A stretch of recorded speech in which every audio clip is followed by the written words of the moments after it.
করেছে বউ তিশার সতী আখি তরির পক্ষে পোস্ট করেছে।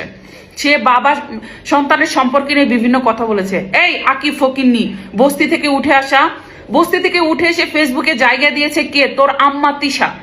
তিশা সতীন হয়ে গেছিলি শুধু নিজের ফেস ভ্যালু বাড়াইতে, আগে তো খাবারও পাইতি না 3 বেলা।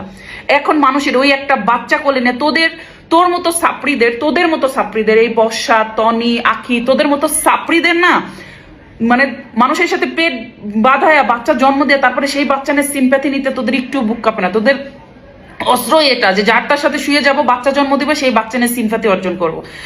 আহাদের সাথে গিয়ে শুয়ে বাচ্চা একটা নিয়ে সেই বাচ্চার সিম্প্যাথি দেখে সারা বাংলাদেশের মানুষের যেটা ভালোবাসা বলে সিম্প্যাথি অর্জন করেছিস, করে এখন জাগতে উঠে এখন বড় বড় কথা বলিস। তুই কি জানিস টনি সম্পর্কে? তোর ফিরিস্তে বের করবো কিন্তু 24 ঘন্টায়। তুই পরকিয়া করে আহাদের বাড়ি থেকে বের হয়েছিস, আহাদ এবং তিশাকে নাকানি সুবানি খাওয়াইছিস মিথ্যা ভাবে, অন্যায় ভাবে। তোর ফিরিস্তি বের করবো, আর একটা পোস্ট যদি করবি এগুলো নিয়ে, তোর ফিরিস্তি বের করবো 24 ঘন্টার মধ্যে। বিয়া। Thank you so much Aki আপু, thank you sweet heart I love. শোন আকি ফাকি সাকি তুই কে জানি না, বাট আমি এত স্ট্রং মেন্টালিটির মেয়ে,